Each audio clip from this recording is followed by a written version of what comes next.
चाल धीमी ही सही लंबी रखना अपनी उड़ान, चाल धीमी ही सही लंबी रखना अपनी उड़ान, और कठिन परिश्रम के बिना कहाँ बनता है कोई महान। नमस्कार दोस्तों, स्वागत है आप सभी का मालवी एकेडमी के इस ऑनलाइन लर्निंग प्लेटफॉर्म पर।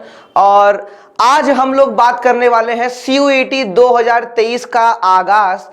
आज हम लोग ने पहले ही हमने उस चीज़ों को देखा है और आप लोगों ने आपके सामने डेट शीट भी आ गई होगी। जैसा कि आप लोगों ने पिछले वीडियोस में सूरज सर का वीडियो देखा होगा और उस वीडियो में आप लोगों को पता चल गया होगा कि जो CUET 2023 का एग्ज़ाम है वो मई महीने में होने वाला है। NTA ने अपने टेंटेटिव डेट्स ला दिए हैं और इसीलिए आज हम यहाँ पर अकाउंटेंसी के सिलेबस, जो कि एक डोमेन के रूप में आपके एग्जाम में आने वाला है, और उसी के एग्जाम पैटर्न पर किस प्रकार से सिलेबस रहेगा, क्या सिलेबस का पैटर्न होगा, क्वेश्चन किस प्रकार से पूछे जाएंगे, आज हम लोग इसके बारे में बात करेंगे। इसके साथ साथ हम लोग एकदम जो CUET 2022 का निचोड़ करके, जिसे कहते हैं कि एक टफ एनालिसिस, एक ब्रॉड एनालिसिस करके आपके सामने प्रस्तुत करेंगे। हमारे पास कुछ स्लॉट्स के पेपर हैं और उन पेपर के बेसिस पर क्या CUET 2023 में आगामी जो भी हमारी तैयारी रहेगी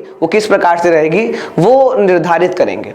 आज का वीडियो हम सभी के लिए इतना ज़्यादा इंपॉर्टेंट है क्योंकि अगर किसी भी एग्जाम की हमें तैयारी करनी होती है तो उसका सिलेबस एक महत्वपूर्ण विषय बन जाता है, एक इंपॉर्टेंट तथ्य बन जाता है जानना। भाई आपको सिलेबस ही नहीं पता, आपको पैटर्न ही नहीं पता, क्या क्वेश्चन पैटर्न होगा, क्या क्वेश्चन का स्टाइल होगा, किस प्रकार से क्या टाइम मैनेजमेंट है हमारा करने का, वगैरह वगैरह बातें, तो कहीं ना कहीं एग्जाम में क्वालिफाई करने के लिए वो चीजें बहुत मैटर करती हैं।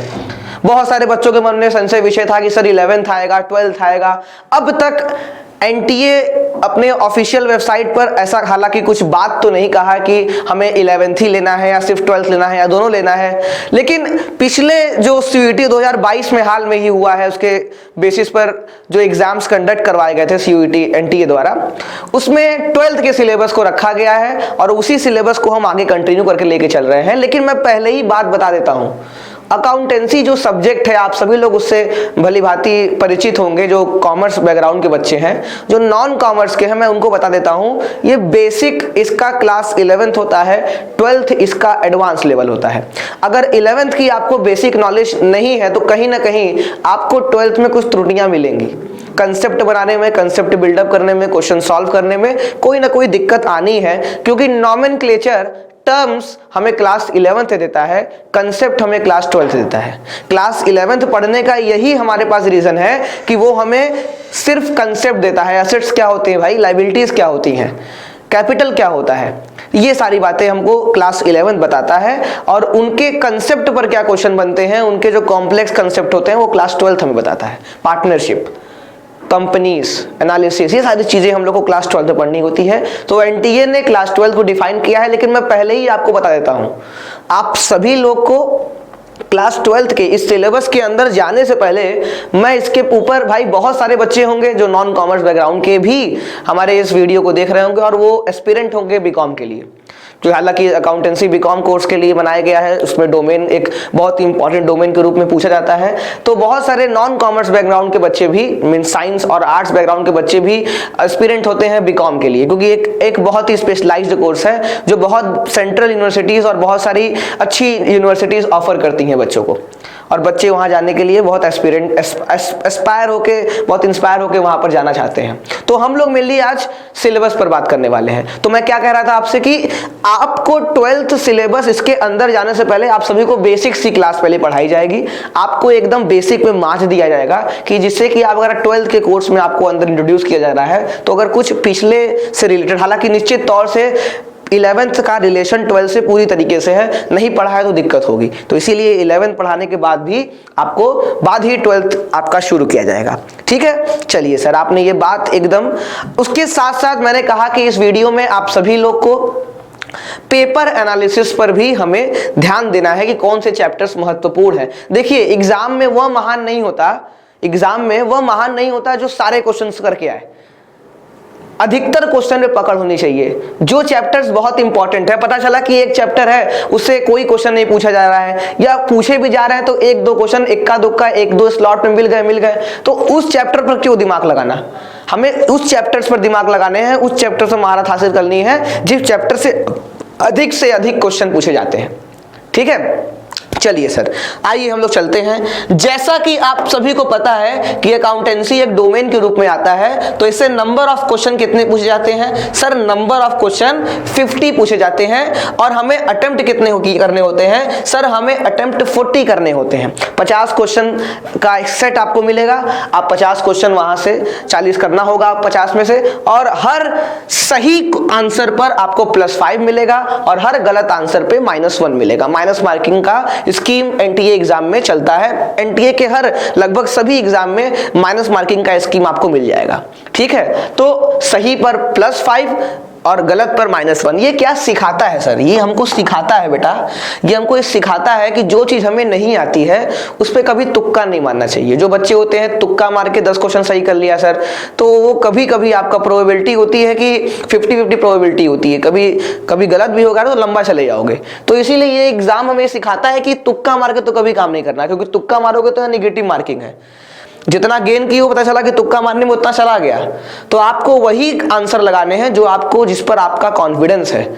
आपका हल्का सा भी डिमोटिवेशन कॉन्फिडेंस अगर क्वेश्चन पे नहीं है तो आप उस क्वेश्चन को टच मत करिए, दूर से प्रणाम करके जय माता दी करके आगे बढ़िए।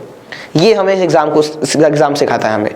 तो इस सब बातों को देखते हुए कि क्या पैटर्न होगा, क्या सिलेबस है भाई, आइए हम लोग आगे बढ़ते हैं। तो जैसा कि आप सभी लोग को पता है कि हमने देखिए यहाँ पर आप सभी के लिए एक अच्छा सुंदर सा फिगर बनाया यार, मतलब मजा आ रहा है देखने में, कि अकाउंटेंसी का जो पूरा कोर्स है वो 4 भागों में बांट दिया है मैंने। 4 भागों में आपको बांट दिया है। यही 4 भागों के बेसिस पे मैं आपको पढ़ाऊंगा भविष्य में। सबसे पहला भाग जो होगा वो accounting for NPO and partnership है, जिसमें हम लोग गैर लाभकारी संगठन और साझेदारी फर्म में किस प्रकार से लेखांकन किया जाता है हम लोग उसके बारे में पढ़ेंगे। अकाउंटिंग फॉर कंपनीज, किस प्रकार से कंपनियों में लेखांकन किया जाता है, shares, debentures, redemption of debentures, ये सब बातें हम लोग वहां देखेंगे। नेक्स्ट जो है वो financial statement analysis of company, कि कंपनी की वित्तीय विवरण विश्लेषण किस प्रकार से किया जाएगा, वो सारी चीजें हमें इसमें पढ़नी है। ये एक इंपॉर्टेंट पहलू पूरे अकाउंटेंसी के कोर्स में है, एक ये वाला और एक कंपनी वाला, ये दोनों बहुत इंपॉर्टेंट रोल प्ले करते हैं। हालांकि इंपॉर्टेंट बहुत सभी हैं, लेकिन जैसे होता है ना कि जेस्ट टाइप के, कि ये दोनों इंटरलिंक्ड भी हैं और कहीं ना कहीं इससे कुछ क्वेश्चन भी ठीक ठाक आते हैं। और लास्ट जो सेक्शन है वो कंप्यूटराइज्ड अकाउंटिंग का है। कंप्यूटराइज्ड अकाउंटिंग जो बच्चे पहले से जुड़े हुए हैं यूट्यूब के माध्यम से मालवीय एकेडमी से, तो मैंने लास्ट में सबसे कंप्यूटराइज्ड अकाउंटिंग पढ़ाया था, लेकिन इस बार ऐसा नहीं है, मैं मिड में भी कंप्यूटराइज्ड अकाउंटिंग को लेकर चलूंगा साथ साथ, कि बाद में कुछ त्रुटि नहीं रह जाए, कुछ दिक्कत ना आए। क्योंकि बहुत बच्चे बोले थे सर मेरा एग्जाम बीत चुका है तब आप कंप्यूटराइज्ड अकाउंटिंग पढ़ाए थे, मेरा एग्जाम 2 दिन बाद था तब आपने कंप्यूटराइज्ड अकाउंटिंग पढ़ाया। क्या किया जा सकता है, इतने ही में, इतना ही घूमने में अधिकतर टाइम निकल जाता है, क्योंकि भाई इतने ही करने में आप लोग को मैक्सिमम टाइम निकल जाता है। लेकिन इस बार ऐसा नहीं होगा। इस बार हमने जो शेड्यूल रखा है, इस बार जो हमने क्लासेस रखे हैं, वो एकदम एनालिसिस करके रखा है कि किस प्रकार से क्या पढ़ाया जाएगा, कैसे पढ़ाया जाएगा, और बेस्ट तरीका से एकदम पढ़ाया जाएगा आपको। ठीक है, तो जैसा कि आप देख रहे हैं कि हमारे 4 भागों में इन चीजों को बांट दिया गया है। नेक्स्ट है आपका, अब एक एक करके हर एक सेक्शन पर बात करेंगे कि सिलेबस किस प्रकार से एनटीए ने डिफाइन किया है। तो सबसे पहला सेक्शन जो पूरे अकाउंटेंसी में है वो क्या है भाई आपका, वो accounting for non profit organisation and partnership firm.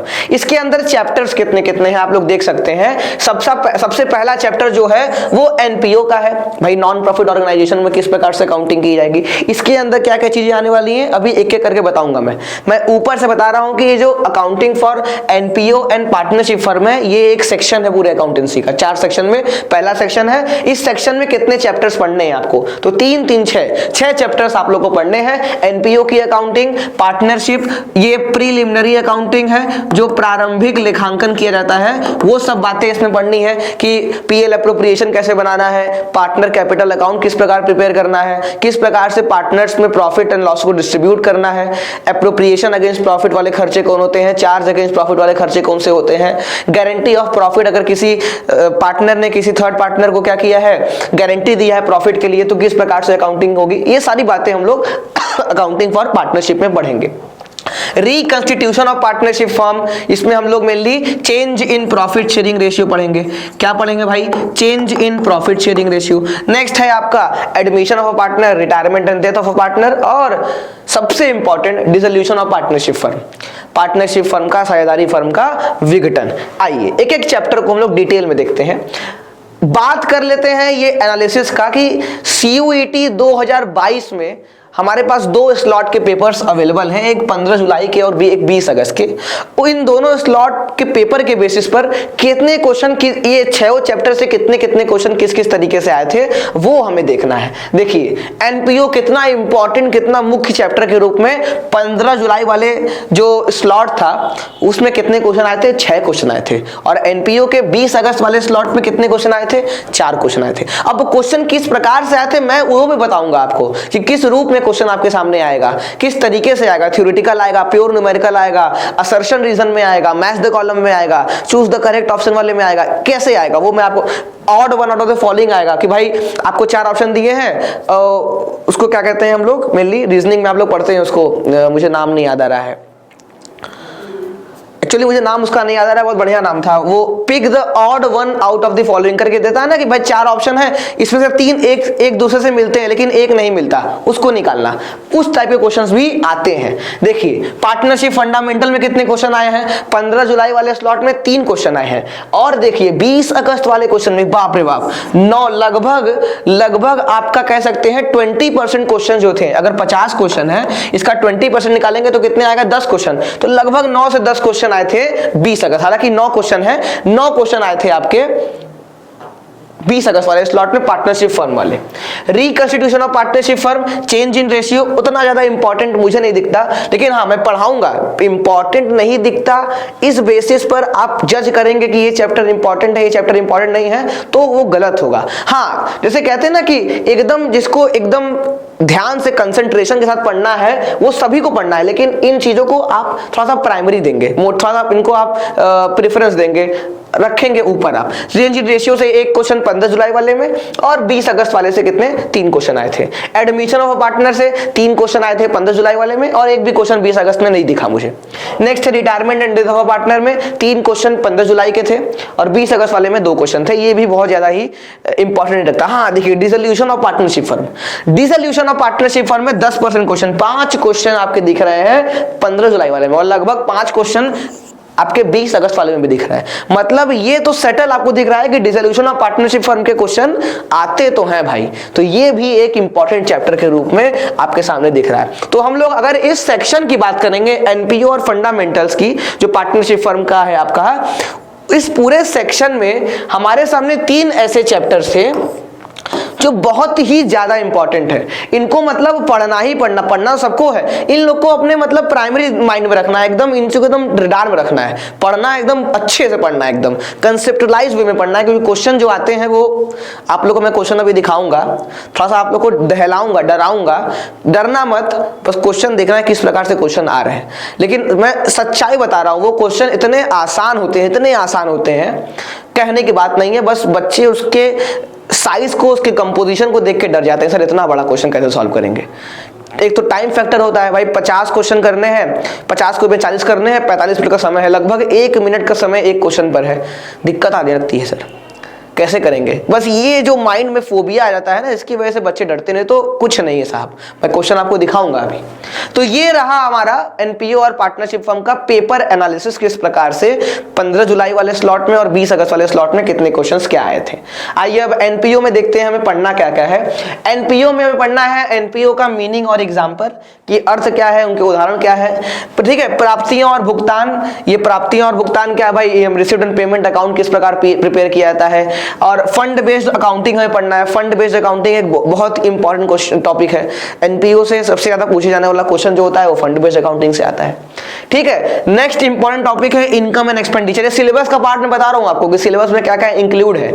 आपको इनकम एंड एक्सपेंडिचर अकाउंट कैसे प्रिपेयर किया जाता है, बैलेंस शीट में किस प्रकार बैलेंस शीट को प्रिपेयर किया जाता है, रिसीट एंड पेमेंट अकाउंट का यूज करके balance sheet, income and expenditure कैसे प्रिपेयर किया जाता है, ये सब चीजें हमें देखनी है। आइए नेक्स्ट चैप्टर पे पार्टनरशिप फंडामेंटल। फंडामेंटल में क्या पढ़ना है कि नेचर ऑफ पार्टनरशिप क्या होता है, पार्टनरशिप डीड क्या होता है भाई आपका, fixed capital method, fluctuating capital method, स्थायी पूंजी पद्धति, अस्थायी पूंजी पद्धति किस प्रकार से हम पढ़ेंगे, ठीक है। लाभ को किस प्रकार में साझाकरण करेंगे हम लोग पार्टनर्स के बीच में, उनका अनुपात किस प्रकार होगा, ये सारी बातें हम लोग पढ़ेंगे। PL appropriation account, profit and loss appropriation account किस प्रकार से प्रिपेयर किया जाता है, कौन कौन से एडजस्टमेंट लिए जाते हैं, कौन से नहीं लिए जाते हैं, ये सब बातें यहाँ पर हम लोग को देखनी है। नेक्स्ट है रिकंस्टिट्यूशन ऑफ पार्टनरशिप फर्म। अब रिकंस्टिट्यूशन ऑफ पार्टनरशिप फर्म ये चैप्टर के अंदर एक मिड चैप्टर है, सब चैप्टर छुपा हुआ है। इसका नाम है change in profit sharing ratio.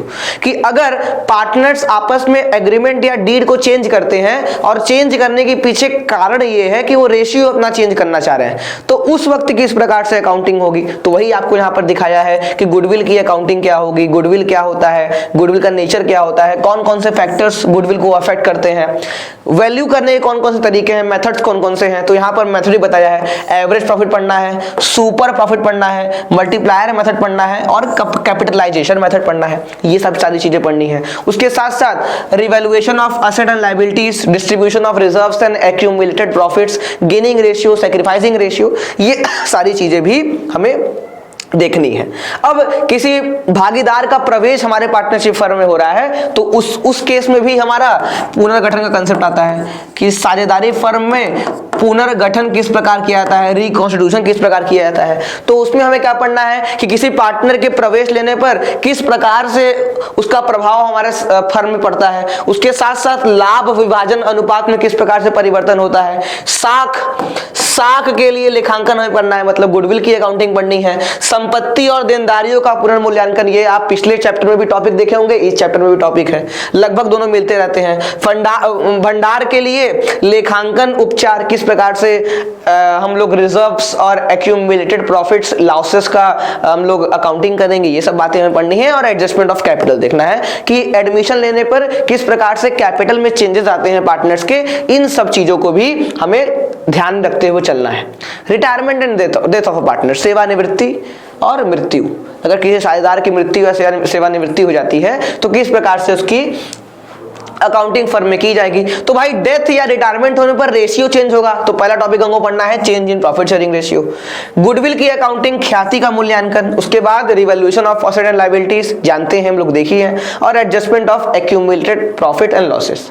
आखिरी है इस पूरे यूनिट का, इस पूरे सेक्शन का जो अकाउंटेंसी का पहला सेक्शन था एनपी और पार्टनरशिप का, उसका लास्ट चैप्टर है आपका डिसोल्यूशन ऑफ पार्टनरशिप फर्म, विघटन या पार्टनरशिप फर्म का खंडन, कि जब पार्टनरशिप फर्म बंद होती है तो किस प्रकार से लेखांकन प्रक्रिया की जाती है, वो सारी बातें हमें देखनी है कि डिसोल्यूशन का मतलब क्या होता है, खातों का किस प्रकार से हमें खाते बनाने रहते हैं, कौन कौन से खाते बनते हैं, realisation account, partners capital account, bank account, partners loan account, ये सब सारी चीजें हमें पढ़नी है। उसके साथ साथ यहाँ देखिए लिखा हुआ है including piecemeal distribution, sale to a company and insolvency of partner. जब किसी पार्टनर जैसे कह सकते हैं वो दिवालिया हो जाए तो हम लोग उसकी किस प्रकार से डिसोल्यूशन में, यहाँ हाँ एक्सक्लूडिंग लिखा हुआ है कि ध्यान से पढ़िएगा, हमने ध्यान ही नहीं दिया यहाँ पर, मुझे लगा कि इंक्लूड है, लेकिन हाँ ब्रैकेट में देखिए लिखा है एक्सक्लूडिंग। एक्सक्लूडिंग का मतलब है कि पीस मिल डिस्ट्रीब्यूशन, इंसॉल्वेंसी और पार्टनर को छोड़कर। तो हमें मेनली यहाँ पर गार्नर वर्सेस मरे रूल नहीं पढ़ना। अगर आप जानते होंगे 3 पार्टनर थे, गार्नर, मरे और विल्किंस। विल्किंस इंसॉल्वेंट हो जाता है और गार्नर और मरे जो होते हैं उनके बीच में लड़ाई हो जाती है कि भाई विल्किंस जो कैपिटल नहीं लाया है या इसका कैपिटल का नेगेटिव बैलेंस था, उसकी भरपाई कौन करेगा।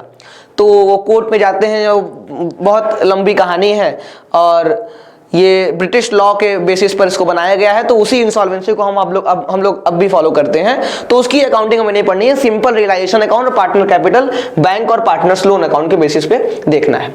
आइए सेक्शन 1 पूरी तरीके से कंप्लीट है हमारा। अब आइए कंपनी अकाउंट को देखते हैं, अकाउंटिंग फॉर कंपनीज। कंपनी किस प्रकार से खाते को मेंटेन करते हैं, किस किस चीज को उस पर पढ़ना है। तो शेयर बहुत ज्यादा ही इंपॉर्टेंट, हम तो कहेंगे मेरा फेवरेट चैप्टर शेयर, पता नहीं मुझे क्यों लगता है शेयर मेरे लिए बड़ा फेवरेट चैप्टर है, मुझे बड़ा मजा आता है शेयर के क्वेश्चंस लगाने में, और मैं विश्वास दिलाता हूं आपको भी मजा आएगा शेयर लगाने में। बहुत सारे बच्चे हैं, 90% बच्चे हैं जो इसको दूर से ही प्रणाम करते हैं, नहीं नहीं तुम दूर रहो, जितना दूर रहोगे उतना हमारे लिए अच्छा रहेगा। लेकिन नहीं, मैं आपको विश्वास दिलाता हूं कि शेयर का जो एस है ना, ये एस से पहले भी अगर कुछ होगा शेयर का तो वो भी आपको पढ़ाया जाएगा, उससे लेके पूरा अंत तक पूरा शेयर एकदम डिटेल्ड में। मैंने इस बार प्लान बना के रखा है कि शेयर, पिछले सेशन में मैंने शेयर के पता नहीं 7-8 लेक्चर दिए थे, तो टॉपिक तोड़ तोड़ के मैं पढ़ा रहा था। इस बार मैंने प्लान बनाया है कि मैं एक लंबी क्लास लूंगा जिसमें पूरा अकाउंटिंग फॉर कंपनीज को निपटा दूंगा मैराथन के रूप में। मैंने मूड बना के रखा हुआ है एकदम कि आप लोग को कभी भी शेयर पढ़ना हो तो आप वीडियो सर्च न करें कि सर किस वीडियो में सर ने ओवर सब्सक्रिप्शन पढ़ाया था, किस वीडियो में सर ने इंट्रोडक्शन क्लास लिया था, ये आपको खोजने की जरूरत ही नहीं पड़ेगी। हम एक वीडियो बनाएंगे कंपनीज का, क्योंकि ये अगर आपने इस पर महारत हासिल सिद्ध कर लिया, आपने इस पर महारत कर लिया, तो मैं आपको बताता हूं आप 50 क्वेश्चन में लगभग 15 क्वेश्चन कर ले जाएंगे। 15 क्वेश्चन कुल मिला के इन तीनों से आते हैं, बने हुए हैं। 10 से 15 क्वेश्चन तो आने ही इस वाले टॉपिक से, और उसमें सबसे मेजर पार्ट कंस्टिट्यूट करता है शेयर का। और शेयर के क्वेश्चन इतने आसान आते हैं, कह ही नहीं सकते हम लोग। अभी देखते हैं उसको ना, आइए पेपर एनालिसिस कर लेते हैं। पेपर एनालिसिस में आप लोगों को दिख रहा होगा 2 स्लॉट हुए 15 जुलाई 20 अगस्त, हालांकि और भी स्लॉट हुए थे, हमारे पास अवेलेबल सिर्फ 2 ही स्लॉट है। 2 ही स्लॉट के बेसिस पे हम क्या कर सकते हैं, एनालिसिस कर सकते हैं। तो आपको दिख रहा होगा कि 15 जुलाई वाले में हमने शेयर के हमारे 6 क्वेश्चन आए थे। 20 अगस्त वाले में कितने क्वेश्चन आए थे, 4 क्वेश्चन आए थे। अकाउंटिंग फॉर डिबेंचर, इसमें हम लोग इशू ऑफ डिबेंचर पढ़ेंगे। इशू ऑफ डिबेंचर में 2 क्वेश्चन आए थे, 3 क्वेश्चन 20 अगस्त वाले में आए थे, और रिडम्पशन में कॉमन है 2-2 क्वेश्चन दोनों स्लॉट में आए थे। ठीक है, तो शुरुआत के 2 चैप्टर बहुत इंपॉर्टेंट है, इसको देखिए जोड़ लीजिए आप ना भाई, जोड़ेंगे 6 2 8 2 10 4 3 7 2 9, लगभग 10 क्वेश्चन बन रहे हैं दोनों स्लॉट में। तो 10 क्वेश्चन आपके यहीं से आ रहे हैं दूसरी वाली किताब से। तो कहीं ना कहीं आपको अपने दिमाग में रखना पड़ेगा कि हाँ यार इसको लेके चलना है, अपने डार में रख के चलना है। बहुत बच्चे स्ट्रैटेजी बना लेते हैं कि अरे नहीं ऐसा करते हैं ना, शेयर वाली किताब स्किप कर देते हैं, पार्टनरशिप पढ़ते हैं, एनालिसिस पढ़ते हैं, काम करके एकदम बढ़िया से पेपर दे के आएंगे, और पता चला कि जिस स्लॉट में आप बैठे हैं उसमें 15 क्वेश्चन इसी से आ गया। अब बोलो 40 में 15 तुम छोड़ देने वाले हो तो 25 में क्या कर लोगे। हालांकि आप लोग को बखूबी पता है कि क्या कट ऑफ जाती है बीकॉम की, सर ने आपको ऋषभ सर की वीडियो पड़ी हुई है, आप देख सकते हैं कि क्या कट ऑफ गई है, किस प्रकार से एडमिशन हो रहे हैं, एक नंबर के लिए मारा मारी है बाबू।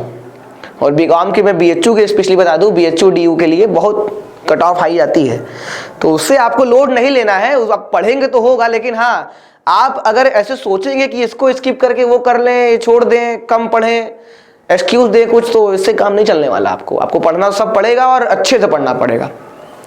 चलिए आइए देखते हैं शेयर में हमको क्या क्या पढ़ना है कि भाई शेयर कैपिटल क्या क्या होती है, मीनिंग क्या है, नेचर क्या है, टाइप्स क्या है, भाई issued capital, authorised capital, subscribe capital, called up capital, uncalled up capital, ठीक है, ये सारी रिजर्व कैपिटल सब पढ़ना है हमको। अब इसमें और क्या पढ़ना है, issue and allotment of equity and preference share, कि इक्विटी और प्रेफरेंस को किस प्रकार से इशू किया जाता है, क्या अकाउंटिंग होती है, वो पढ़ना है। ओवर सब्सक्रिप्शन, अंडर सब्सक्रिप्शन सबसे खतरनाक टॉपिक। ओवर सब्सक्रिप्शन जिससे दुनिया भागती है, जिससे अधिकतर कॉमर्स के बच्चे दूर रहना चाहते हैं ओवर सब्सक्रिप्शन से। जहां आया भागो, तुरंत भागो। जब शेयर को पार पर इशू किया जाए, प्रीमियम पर इशू किया जाए और डिस्काउंट पर इशू किया जाए, लेकिन सर डिस्काउंट पर शेयर को तो इशू करते नहीं, हम लोग कर सकते हैं अगर स्वेट इक्विटी है, कह सकते हैं उसको ईसॉप कहते हैं, एम्प्लॉय स्टॉक ऑप्शन प्रोग्राम कहते हैं, प्लान कहते हैं, उसके तहत हम लोग शेयर को डिस्काउंट पर इशू कर सकते हैं। ठीक है, calls in advance, calls in arrear, हम अगर कुछ परचेज कर रहे हैं और बदले में शेयर में पेमेंट कर रहे हैं तो issue of share for consideration other than cash, बिना कैश का पेमेंट किए जब कोई चीज परचेज करने पे हम लोग पेमेंट शेयर में करते हैं तो ये कंसेप्ट वहां पर आता है। ये सारी चीजें पढ़नी है। शेयर को जब्त करना, अगर किसी शेयर होल्डर ने किसी कॉल का पेमेंट नहीं किया तो उसके शेयर्स को जब्त कर लिया जाएगा। जब्त करने के बाद उस शेयर को मार्केट में फिर से री इशू किया जाएगा। डिस्काउंट पर रीइशू कर सकते हैं, प्रीमियम पर रीइशू कर सकते हैं, पार पर रीइशू कर सकते हैं। ये सारी चीजें हमें चैप्टर में पढ़नी है।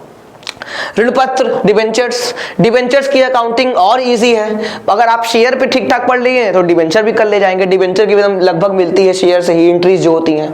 किस प्रकार से डिबेंचर और शेयर को हम लोग देखिए कंपनीज के बैलेंस शीट में हम लोग प्रेजेंट करते हैं, ये पढ़ना है। किस हेडिंग में शेयर जाता है, किस हेडिंग में डिबेंचर जाता है, ये पढ़ना है हमें। डिबेंचर्स को इशू करते हैं पार, प्रीमियम, डिस्काउंट, तीनों पर इशू कर सकते हैं। और issue for debenture other than consideration other than cash, कुछ परचेज किया, पेमेंट डिबेंचर में किया, ये टॉपिक हमें यहां देखना है।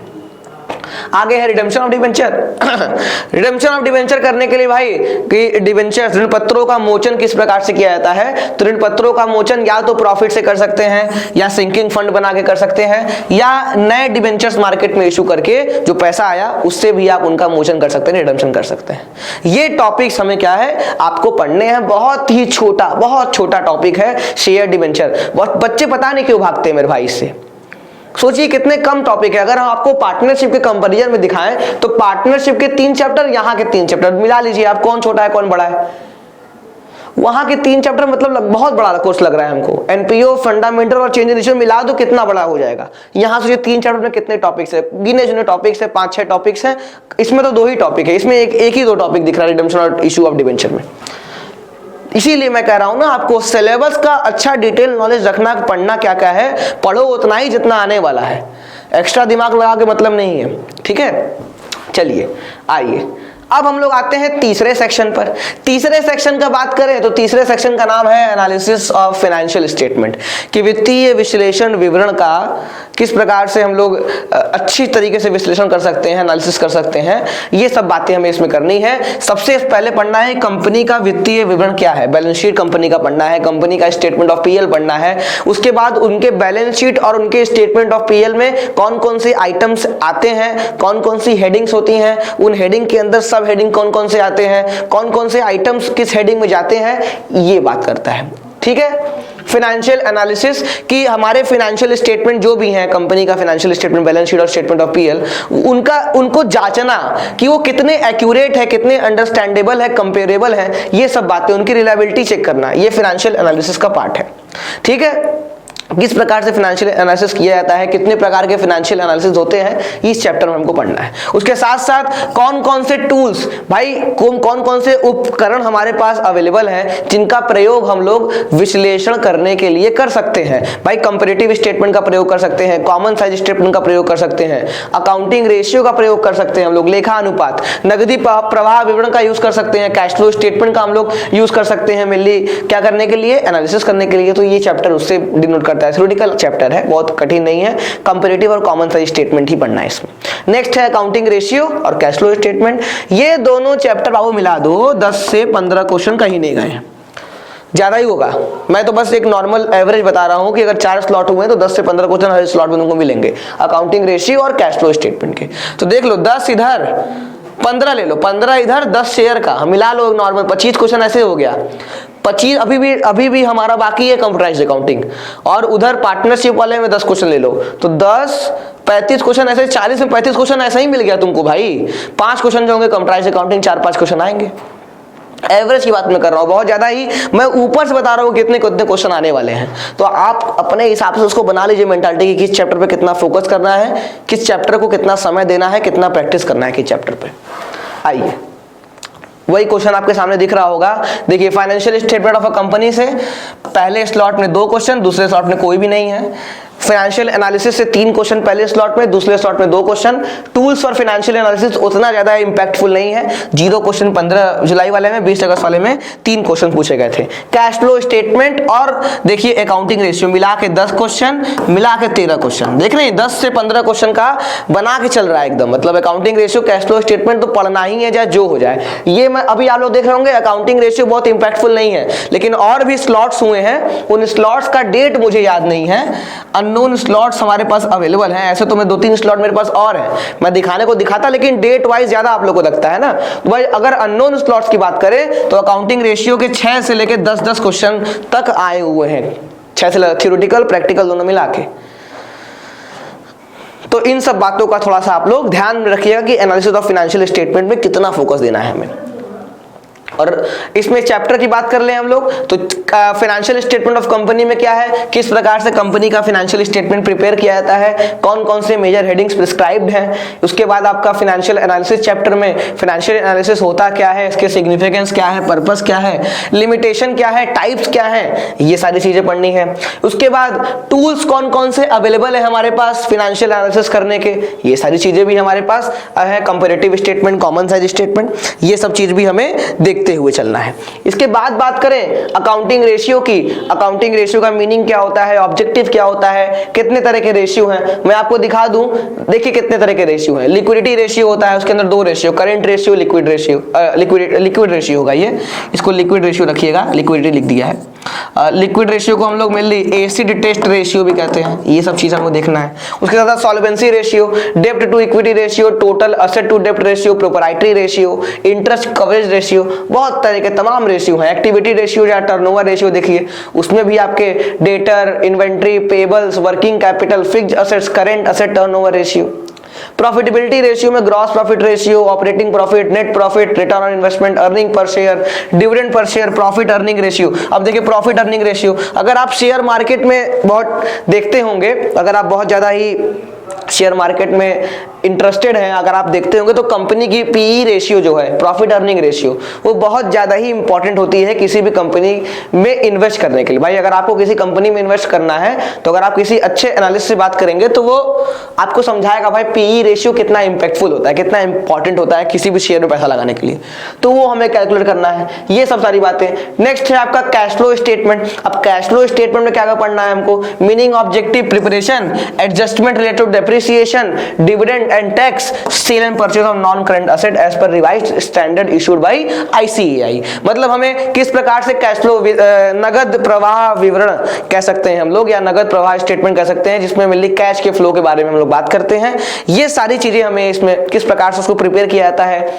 डेप्रिसिएशन का किस प्रकार से एडजस्टमेंट होता है कैश फ्लो स्टेटमेंट में, टैक्स, डिविडेंड का एडजस्टमेंट किस प्रकार से होता है। उसके साथ साथ अगर हमने किसी फिक्स्ड असेट या करंट असेट्स को नॉन करंट असेट को बेचा या खरीदा है तो उस केस में वो उसका कैश फ्लो स्टेटमेंट में क्या इंपैक्ट पड़ेगा, ये सारी बातें हमें कैश फ्लो स्टेटमेंट पे पढ़नी है। नेक्स्ट और सबसे लास्ट हेडिंग जो है, सबसे लास्ट हेडिंग जो हमारे पूरे अकाउंटेंसी के टॉपिक का है वो कंप्यूटराइज्ड अकाउंटिंग वाला है। और आपको दिख रहा होगा कि 15 जुलाई वाले स्लॉट में कंप्यूटराइज्ड अकाउंटिंग के 4 क्वेश्चन और 20 अगस्त वाले भी 4 क्वेश्चन, लगभग जितने भी और भी स्लॉट्स हुए हैं वहां पर भी 3 से 4 क्वेश्चंस ये रेगुलरली कंप्यूटराइज्ड अकाउंटिंग का एक यूनिफॉर्म बेसिस पर पूछता आ रहा है। अब इसमें पढ़ने क्या क्या है, इसमें 4 चैप्टर है। कंप्यूटराइज्ड अकाउंटिंग सिस्टम जो है वो आपका एक यूनिट है, मैंने पढ़ाया भी था आपको, अगर आप पढ़े होंगे पिछले क्लासेस में। कंप्यूटराइज्ड अकाउंटिंग सिस्टम एक यूनिट है, इसके अंदर 3-4 चैप्टर इंक्लूड है। जैसे सबसे पहले है कि कंप्यूटराइज्ड अकाउंटिंग सिस्टम का ओवरव्यू, कि किस प्रकार से हमें इसमें क्या क्या चीजें पढ़नी है, कंसेप्ट क्या होता है कंप्यूटराइज्ड अकाउंटिंग सिस्टम का, फीचर्स क्या होते हैं, स्ट्रक्चर किस प्रकार से प्रिपेयर किया जाता है। ठीक है, दूसरा चैप्टर है कि कंप्यूटराइज्ड अकाउंटिंग का यूज क्या क्या है, किस प्रकार से हम लोग इसको यूज करेंगे, कि किस प्रकार से कंप्यूटराइज्ड अकाउंटिंग सिस्टम को इंस्टॉल किया जाता है, चार्ट्स ऑफ अकाउंट किस प्रकार से बनाए जाते हैं, कोडिफिकेशन और हायरार्की क्या होती है।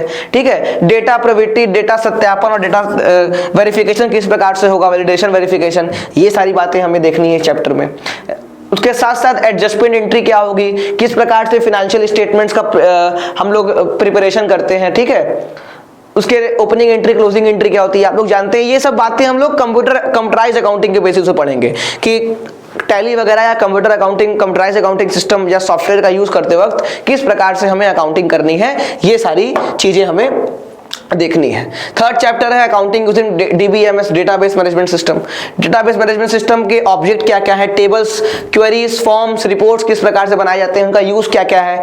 ठीक है, टेबल्स किस प्रकार से अकाउंटिंग में प्रिपेयर किए जाते हैं, क्वेरीज का क्या यूज है, फॉर्म्स का, रिपोर्ट्स का। ठीक, ये सब आप लोग, अगर आप लोग ने डिप्लोमा वगैरह कंप्यूटर में किया होगा या बेसिक नॉलेज रखा होगा तो आप आराम से समझ लेंगे, बहुत ज्यादा ही लोड लेने वाली चीज नहीं है। आपको लोड किस पर लेना मैंने पहले बता दिया। कंप्यूटराइज्ड अकाउंटिंग सिस्टम मैं बता रहा हूं आपको, थ्योरेटिकल, पूरा थ्योरेटिकल है, इसमें याद करने वाली चीजें हैं जो कि मैं उस पर, उसकी जिम्मेदारी मेरी है, मैं आपको एकदम अच्छे से एकदम मार्क्स दूंगा इसमें, उसके लिए आप एकदम लोड मत लीजिए। बस आपको ध्यान किस पर रखना है, आपको ध्यान देना है अपने प्रैक्टिस पर। Continued practice, consistency, dedication, determination अगर आपका है तो CUET 2023 आप फोड़ कराएंगे, इसकी गारंटी मेरी है। लेकिन हाँ रेगुलर बेसिस पे सिंसियरिटी होना बहुत जरूरी है। नेक्स्ट है भाई, किस प्रकार से इलेक्ट्रॉनिक स्प्रेडशीट का अकाउंटिंग एप्लीकेशन देखना कि किस प्रकार से उसका यूज होता है। ये इलेक्ट्रॉनिक स्प्रेडशीट क्या होता है, एक्सेल शीट के बारे में वो जानते होंगे, वही उसके बारे में यहाँ पर फीचर्स कौन कौन से हमें ऑफर करते हैं, हम लोग क्या काम कर पाते हैं। ठीक, किस प्रकार से हम लोग डिप्रिसिएशन शेड्यूल क्रिएट करते हैं इलेक्ट्रॉनिक स्प्रेडशीट पर, लोन रिपेमेंट शेड्यूल किस प्रकार से प्रिपेयर किया जाता है, पेरोल अकाउंटिंग क्या होता है, और भी अलग प्रकार की कंपनियों की अकाउंटिंग किस प्रकार से की जाती है, हम लोग मिलनी इलेक्ट्रॉनिक स्प्रेडशीट पर देखेंगे और समझेंगे। ठीक है, चलिए सर अब आपके सामने कुछ तथ्य, कुछ बातें जो आपके मन में है कि किस प्रकार के क्वेश्चन सर एग्जाम में आते हैं, देख लो। थोड़ा सा मैं हट जाता हूं, आप लोग थोड़ा सा पूरा स्क्रीन देख लीजिए कि किस प्रकार के क्वेश्चंस एग्जाम में आए हुए हैं। मैंने उसको कॉलम वाइज बांट दिया है, 2 स्लॉट रखे हैं, एक है 15 जुलाई वाला स्लॉट, एक है आपका 20 अगस्त का पेपर पैटर्न। क्या था, कितने क्वेश्चंस कितने प्रकार के आए थे।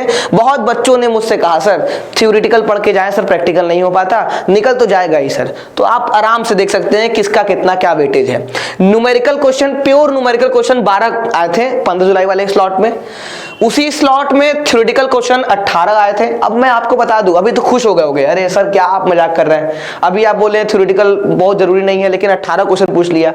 ये थ्योरेटिकल जो आए थे बाबू ना, इसमें भी न्यूमेरिकल का ही जस्ट था, प्योर थ्योरेटिकल एकदम ही नहीं आए थे, न्यूमेरिकल का जस्ट था। अगर आप पेपर देखे होंगे तो कहीं ना कहीं ये लिंक्ड है न्यूमेरिकल क्वेश्चन से। आपको इसके नंबर पे नहीं जाना कि 18 क्वेश्चन इसका है, 12 क्वेश्चन इसका है, थ्योरेटिकल पढ़ के जाएंगे तो पास हो जाएंगे। आगे भी देखो, चॉइस करेक्ट या रॉन्ग, आपके choose the correct option out of the following, आपको 4 ऑप्शन दे दिया रहेगा, बताइए कि इसमें से कौन सा गलत है, इसमें से कौन सा सही है।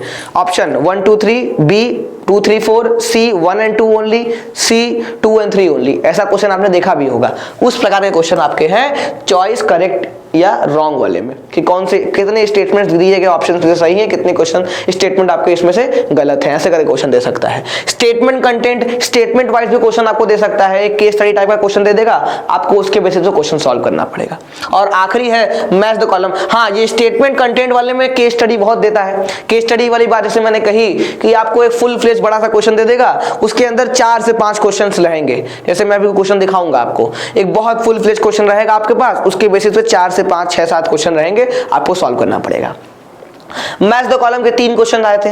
उसी तरह बात करते हैं 20 अगस्त वाला, तो 20 अगस्त वाले पेपर पैटर्न जो था 19 क्वेश्चन न्यूमेरिकल थे, देख लीजिए 19 न्यूमेरिकल थे, 12 थ्योरेटिकल थे, 7 जो थे वो चॉइस, मतलब 7 जो चॉइस करेक्ट रॉन्ग वाला है वो लगभग हर पेपर में आपको दिख रहा होगा। देखिए 9 क्वेश्चन यहाँ, 7 क्वेश्चन यहाँ, लगभग मतलब आपको दिख रहा है कि रेशियो एकदम सेम चल रहा है। स्टेटमेंट कंटेंट 2 थे, मतलब केस स्टडी वाले क्वेश्चन 2 थे, और मैच द कॉलम वाले 3 से 4 क्वेश्चन आने हैं। मतलब देख रहे हैं थ्योरेटिकल, न्यूमेरिकल, करेक्ट और रॉन्ग चॉइस वाला, ये वाले का अनुपात जो है लगभग सिमिलर चलता आ रहा है। तो मतलब इतने क्वेश्चन बने हुए, जोड़ लो 19 12 31 31 7 38, लगभग 50 क्वेश्चन में, ये 50 क्वेश्चन का पूरा मैंने जोड़ कर रखा है, जोड़ने 50 आएगा भी नहीं, 30 30 9 39 39 और 5 44, 6 क्वेश्चन मिसिंग है।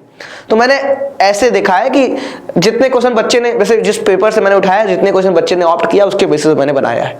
ठीक है, तो लगभग 40-44 क्वेश्चन का आपके सामने दिख रहा होगा, और भी मैंने क्वेश्चन इग्नोर कर दिए हैं कि मैं वो प्योर थ्योरेटिकल थे, तो मैंने उसको लिया ही नहीं क्योंकि वो भाई उसको रखा जाए जो बच्चे ने अटेम्प्ट ही नहीं किया। लेकिन हाँ, वो जो क्वेश्चन थे मैं बता रहा हूँ, जैसे 44 क्वेश्चन है यहाँ पे, 6 क्वेश्चन मिसिंग है, तो 6 क्वेश्चन जो थे उसमें भी न्यूमेरिकल था, statement content match the column वाले क्वेश्चन थे, ऐसे भी क्वेश्चंस अवेलेबल थे।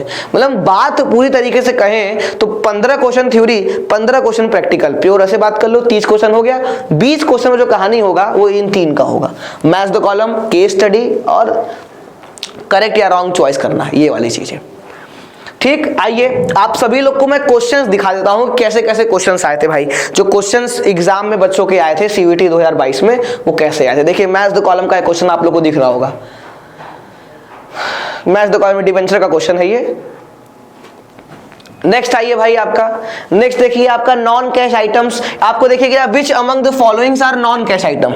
अब पूछ लिया ये कैश फ्लो स्टेटमेंट का क्वेश्चन है। अब इसमें से आपको चूज करना है कौन सा इसमें से नॉन कैश आइटम है, मतलब करेक्ट ऑप्शन वाला क्वेश्चन हो गया। देख रहे हैं B and C only, A B and D only, B and C, B C D and only, इस तरीके से आपका ऑप्शन दिया है, मतलब choose the correct out of the following वाला हो गया। नेक्स्ट है आपका ये न्यूमेरिकल क्वेश्चन हो गया, प्योर न्यूमेरिकल क्वेश्चन है कि ऑपरेटिंग प्रॉफिट रेशियो 60% है, ऑपरेटिंग रेशियो कितना होगा। ये देखिए, अब ये एक न्यूमेरिकल थ्योरी दोनों का जस्ट आया हुआ है। अब ये क्वेश्चन जो था, इसके बाद भी क्वेश्चन थे इसी से लिंक्ड थे, लेकिन थ्योरेटिकल थे। समझिए, ये क्वेश्चन दे दिया, इसका एक क्वेश्चन है, अब इसके बाद यही क्वेश्चन वापस से दिया, लेकिन थ्योरेटिकल क्वेश्चन उसने पूछा, कुछ और चीज पूछा। तो मतलब कि आपको थ्योरेटिकल पॉइंट तो रखना ही रखना है, प्रैक्टिकल भी आपको आना चाहिए कंसेप्ट वाइज। ये देखिए, ये आपका केस स्टडी टाइप का क्वेश्चन है, पूरा कहानी दे दिया, बोल रहा है कि बताइए शेयर ऑफ प्रॉफिट कितना होगा एक्स का। ये देखिए आपका, ये भी चूज द करेक्ट ऑप्शन वाले में से है कि भाई आपको 4 ऑप्शन दिए, बताना है कौन से करेक्ट ऑप्शन है इसमें से। हाँ, ये देखिए केस स्टडी वाला क्वेश्चन, ये हमारा केस स्टडी वाला क्वेश्चन है। क्या है आपका, ये एक शेयर का क्वेश्चन मुझे लग रहा है। हाँ सर, शेयर का क्वेश्चन है ये, पूरा एक शेयर का क्वेश्चन। देखिए इतना बड़ा शेयर का क्वेश्चन दिया हुआ था और उसके 2-3 क्वेश्चन नीचे केस स्टडी टाइप के दिए हुए थे। पूरा क्वेश्चन पढ़िए और उसके बेसिस पे जो आप समझे हैं आप आंसर दीजिए। आंसर देखिए, क्वेश्चन आपसे पूछा है amount transfer to capital reserve, amount received on first and final call, amount left over after reissue, ये सब चीज आप मतलब पूरा क्वेश्चन आप एक बार सॉल्व करिए। जो बच्चा बोलता है कि सर आता तो एमसीक्यू है तो पूरा क्वेश्चन क्यों करवाते हैं क्लास में, बहुत बार बच्चों ने ये बात मुझसे कही है। अब देख लो, आपके सामने है अभी। अब मैं बड़ा क्वेश्चन ना करवाऊं तो अब कैसे चलेगा बताओ। बहुत बच्चों मुझसे बोलते हैं सर अकाउंट में इतना बड़ा क्वेश्चन सॉल्व करवाते हैं, कोई उसका मतलब नहीं है, एग्जाम में इतना बड़ा नहीं आएगा क्वेश्चन। आपके सामने एग्जाम्पल, ये एग्जाम का क्वेश्चन है मेरे भाई, मैंने कहीं इसी तरह वही नहीं बना दिया। क्वेश्चन आईडी है, सारी चीजें हैं, आपको दिख रहा होगा एग्जाम का क्वेश्चन है। अब बताइए सर, अब मैं आपको बड़ा क्वेश्चन नहीं करवाऊं, छोटे छोटे एमसीक्यू करवा के मुझे क्या दिक्कत भाई, मैं तो करवा दूंगा, मेरे तो अच्छी बात है, कम मेहनत। लेकिन ऐसा नहीं है, आप लोग की भविष्य के साथ खिलवाड़ नहीं करना है, आप लोग को निखार लाना है। आप लोग में, आप लोग जब पढ़ के निकले किसी यूनिवर्सिटी में जाए ना, तो मतलब आप लगे कि हाँ यार मालवी एकेडमी के पढ़े हुए हैं, ये सबका नॉलेज है, चीज है ये लोग, हाँ कुछ है। तो अब जो एरा चल रहा है, जो अब प्रवृत्ति चल रही है भाई, एकदम अलग ही चल रही है। मतलब कि कहने का है कि पढ़ने का रिदम ही खत्म हो चुका है बच्चों में, लेकिन आप लोग के अंदर वो आग रहनी चाहिए पढ़ने की, क्योंकि पढ़ाई है तो हर कुछ है। एक समय आएगा, मैं पहले ही बोल रहा हूँ, एक समय आएगा जिसमें 90% लोग अनपढ़ रहेंगे, तो और 10% रहेंगे वो एलीट क्लास के रहेंगे। एलीट, आपको एलीट बनना है, जिसकी वैल्यू होगी। जो 90% होगी कोई कूड़ा होंगे वो लोग, उनकी वैल्यू नहीं होगी। स्टूडेंट होंगे, उनके पास भी डिग्री होगी, सब होगा उनके पास, लेकिन कूड़ा होंगे वो लोग, कोई वैल्यू नहीं होगी उनकी। वैल्यू उनकी होगी जिनके पास नॉलेज होगा। और आपको बता दें, ये भूतकाल से चला आ रहा है, जिसके पास स्किल है, नॉलेज है, एक्सपीरियंस है, वो हर क्षेत्र में आगे है, हर चीज में आगे है वो। तो आप लोग को वो कैपेबिलिटी अपने अंदर लानी है। और ये सफ़र तो अभी शुरू हुआ है भाई अकाउंटेंसी का। हम आपसे यूं ही मिलते रहेंगे, इसी तरह आपसे अकाउंटेंसी के बात करते रहेंगे भाई। क्वेश्चंस हम लोग पढ़ते रहेंगे, कंसेप्ट पढ़ते रहेंगे। सिलेबस आज डिस्कस किया है, होप सो अब जब भी मिलेंगे आपसे तो जाहिर सी बात है सिलेबस के आगे बढ़ेंगे कुछ, और मिलेंगे तो बेसिक्स के क्लास के साथ मिलेंगे। पहले मैं बोलते रहा हूँ, मैं पहले एनपीओ नहीं पढ़ाऊंगा, मुझे पढ़ाने में कोई दिक्कत नहीं, लेकिन मैं जानता हूँ कि बहुत सारे बच्चे हैं जिनको बेसिक्स में बहुत दिक्कत है। मेरे पिछले क्लासेस बेसिक्स की हैं, आप देख सकते हैं उसको, लेकिन मैं फिर से बेसिक्स की क्लास लेकर आऊँगा और आप एकदम कह सकते हैं कि वो क्लास करने के बाद आप एकदम कॉमर्स के स्टूडेंट के रूप में आएंगे भाई। भले ही कॉमर्स के रहें ना रहें, नॉन कॉमर्स के रहें, एकदम जब उस क्लास को करने के बाद जब आप एनपीओ क्लास में बैठेंगे तो आपको कहीं भी ऐसा लगेगा नहीं कि सर हमने कॉमर्स नहीं पढ़ा है। आपको एकदम कॉमर्स के बेसिक चीज़ों से, अकाउंट्स के बेसिक चीज़ों से लेकर एडवांस चीज़ पढ़ाएंगे, तब कुछ सिलेबस में लेकर आएंगे। क्योंकि हमें सिर्फ पढ़ाना नहीं है आपको, हमें आपको कुछ बनाना है, ठीक है। और अकाउंटेंसी ऐसा सब्जेक्ट है कि जिसको आधा अधूरा पढ़ने का मतलब नहीं है। देखिए कोई भी चीज़ है, उसकी अधूरी ज्ञान हमेशा नुकसानदायक होती है।